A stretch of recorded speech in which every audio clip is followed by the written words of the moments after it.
So Monster Hunter Wilds just got released around the same time as the highly anticipated RX 9070 XT, and I thought of a great idea. Why not build a PC and see how well the game runs on this card? Let's find out. Are you still playing on a toaster? Does your bank account have the same digits as your IQ level? Well, fear not, because ASUS might make your dream PC a reality.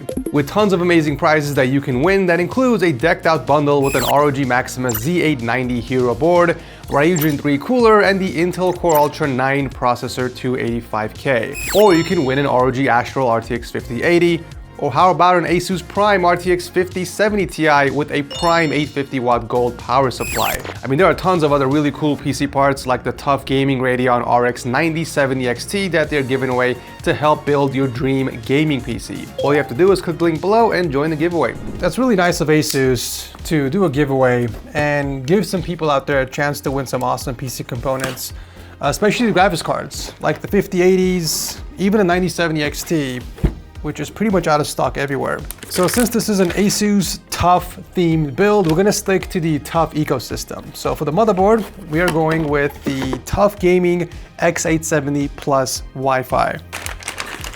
So this motherboard has a specific feature that I want to play around with once I'm done building the PC, and it's called Turbo Mode. And this can potentially increase the gaming performance by disabling one of the two CCDs on high-end Ryzen CPUs and turning off SMT. It's just a matter of clicking one setting in the BIOS, and theoretically we should see our frame rates go up. So I'm really curious to see what the difference is going to be before and after enabling this one feature. If you guys saw the Wi-Fi PC build on the channel a few weeks back, then you know we played around with Asus AI Advisor and we asked it to overclock our system, and it was a huge success. So I want to do the same thing again with this PC and see how much more performance we can squeeze out of it. At the end of the day, this is all free FPS, so why not take advantage of it? So the Turbo Game Mode feature on the motherboard is only available to high-end Ryzen processors like the Ryzen 9 9900X, which is the CPU that we're going with this build, because it's also an all AMD build, so it just makes sense to toss in a beefy 12-core 24-thread processor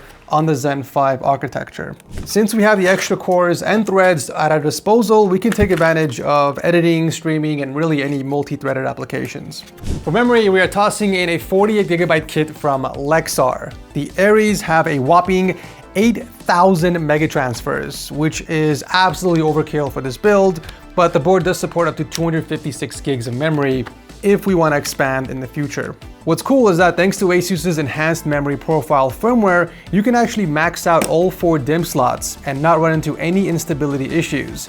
However, you can only achieve this using select 64GB sticks. Moving on to storage, you guys know we like to keep it simple here. Unfortunately, it's never exciting to talk about storage devices, but it is required for a PC build. My go-to is usually the Lexar drives because of its value and its speed, and so far I've had no issues with any of the Lexar drives that I've been using in the PC build. So the one we're going with is the NM790 with heatsink, which we're gonna have to take apart because we do have a heatsink cover on the motherboard.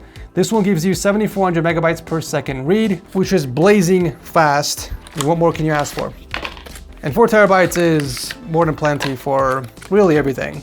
I'm actually glad this is the heatsink design because now I have an excuse to use my trusty electric screwdriver kit. That was not supposed to happen. Well, these satisfying noises though.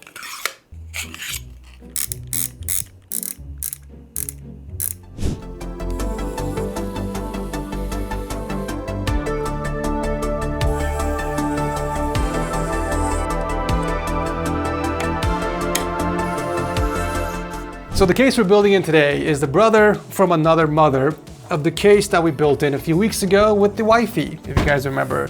Same exact case, but in the color black. The Gaming TUF GT502 Horizon. We actually enjoyed building in that case, believe it or not, because of how easy the building process was. Like, all the panels are toolless and there's plenty of space to install our components without any issues. But this time, I remembered to remove the Velcro straps. Oh, we have to remove the straps first. There you go, so much easier. All right, I do want to take this time to prep the motherboard before we pop it inside the case, and the cooler we're going with is the TUF Gaming LC360 ARGB. Once again, we're sticking to the TUF ecosystem just so we can unlock the set bonus to improve our frame rates in games.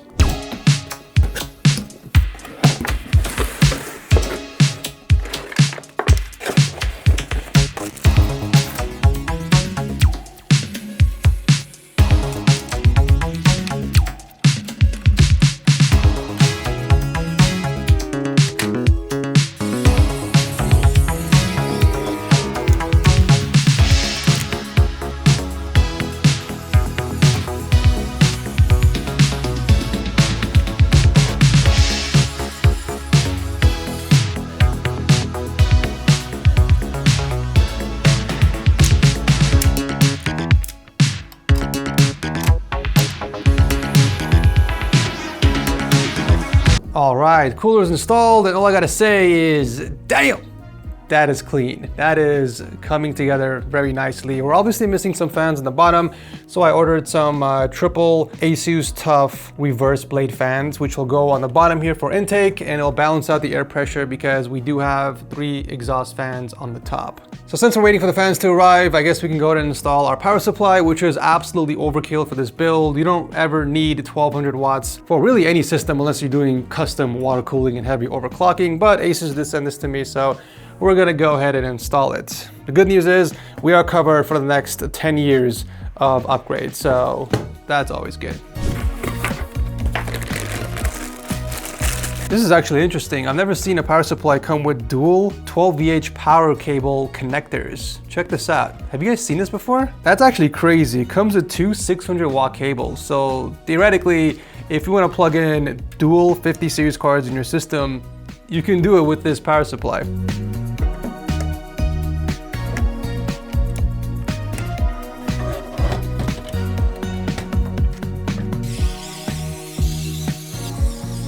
Last but not least, we got the ASUS TUF RX 9070 XT graphics card. It's finally here.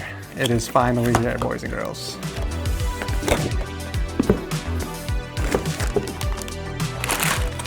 Despite being a triple slot card and needing triple 8-pin PCI connectors, this is probably like half the weight of any of the 50 series cards I have held. But it is a beautiful card. Let's pop this in.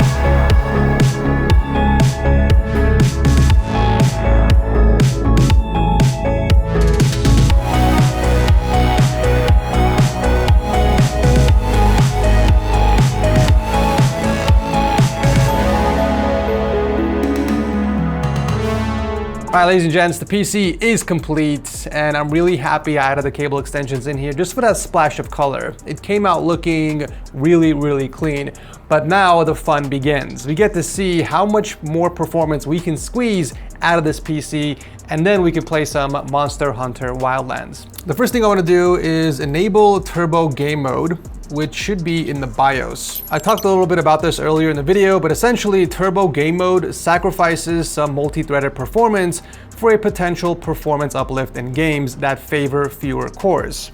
And to do this, we have to go into our BIOS. So I went ahead and restarted the PC. I'm gonna go into advanced mode. It's usually under the AI tweaker tab. So I'm gonna scroll down here. There it is, turbo game mode. And all we're gonna do is just enable it. Now, if this setting doesn't appear on your ASUS AM5 motherboard, then chances are you might have to update your BIOS to the newest version. I actually had to update the BIOS before filming this in order for this setting to appear. So make sure to check your motherboard's manufacturer. So anyways, I went ahead and enabled it. I'm gonna hit F10 to save the changes and restart the PC. Okay, so step 1 is done, but we still have a lot of performance left on the table. One thing you guys have to realize is that PC hardware gets faster and faster every year. And with faster hardware comes additional headroom for overclocking. The sad reality is that most of us are leaving extra performance on the table because number 1, we are not familiar or experienced in overclocking, and or we're afraid of messing something up and potentially damaging our PC. But what if there's a much easier way of overclocking your system, a much safer way?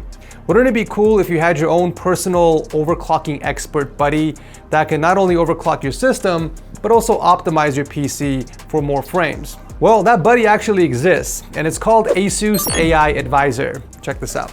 So I'm gonna launch the program, ASUS AI Advisor, and I can basically ask any question I want regarding my PC.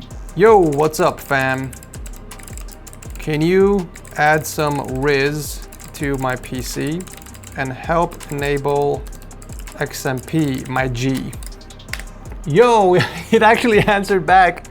Oh my God, in the same tone. So it's basically telling me how to go into the BIOS and enable XMP. I can follow the steps on here, or I can have it do it for me. Can you enable the XMP on my PC? Bam, there it is.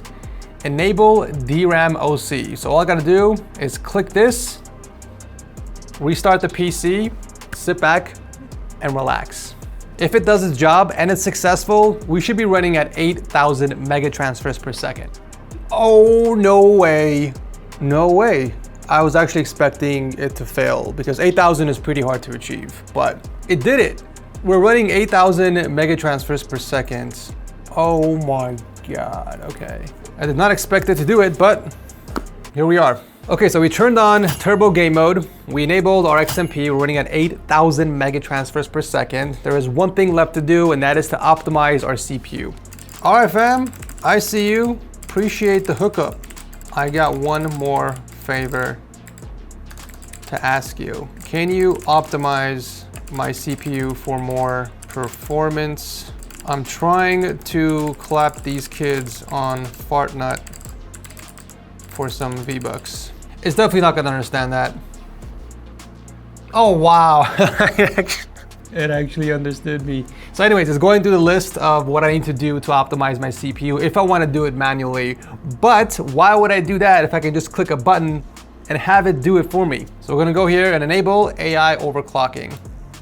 Restart the PC and let it do its thing. Okay, we're back on the desktop, and now is the perfect time to launch Monster Hunter Wildlands so we can compare the performance before the settings were enabled and after the settings were enabled to see if we actually got any improvement.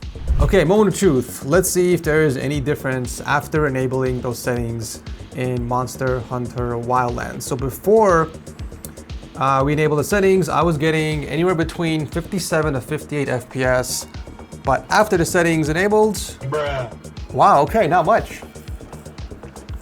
We're getting a steady 60 FPS, it looks like. We're not capped, are we? Yeah, no, we're definitely not capped. So we're 60 FPS on the dot. So we only saw like a 2 to 3 FPS performance gain in 4K resolution, no upscaling technology. I wonder if we see any performance gains once we enable frame gen. So let's go back into the settings, click on FSR3 and enable frame gen. Let's see if this does anything. Okay, we shot up to 140 FPS, but what were we getting before?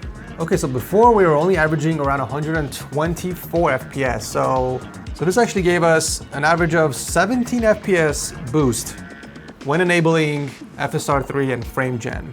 That's not bad. Let's check 1440p. Let's go to settings, bring this back down to 1440p. Also make sure frame gen and everything is disabled. What do we got? 93 FPS. What was I getting before? 84 FPS before we enable the settings. So we got a nice 10 FPS boost in native 1440p in Monster Hunter Wildlands. That's actually not bad. This is all from enabling a few settings in the BIOS, two of which we didn't even do ourselves. We asked ASUS AI Advisor to do it for us. Okay, let's check what FSR3 and frame gen enabled. FSR3, frame gen. What do we got? Okay, so anywhere between 180 to 185 FPS. So let's just say 183 average in 1440p FSR3 frame gen compared to before. Wait, this can't be right. We were only averaging 147 FPS before. We got like a 40 FPS boost in 1440p. That's actually the most we've seen. Oh, wow. That is actually impressive. All right, enough jibber jabber about FPS. Let's actually play the game.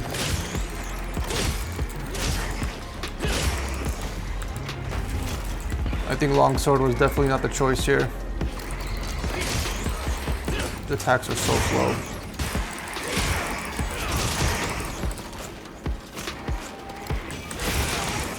Let's go. I still can't wrap around how much more frames we got just by enabling a few settings. If you guys are using an ASUS board and you're on the AM5 platform, it just makes sense to enable these in the BIOS. You literally lose nothing and you only got FPS to gain.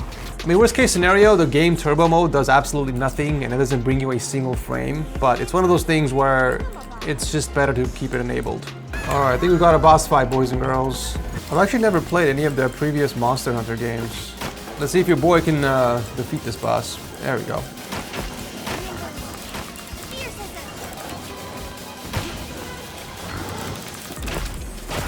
Okay, maybe bow wasn't the best weapon for me.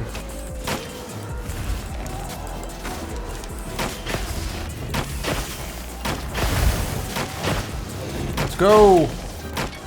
What I want to know is where's the health on this dude? Looks like it's moving Is that common in the Monster Hunter Wildlands where you can't see the HP of the boss? If so, like, how do you know it's about to die?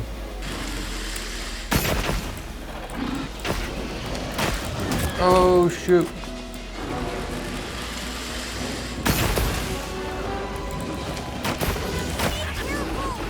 Shift, focus, hailstorm. Oh, nice.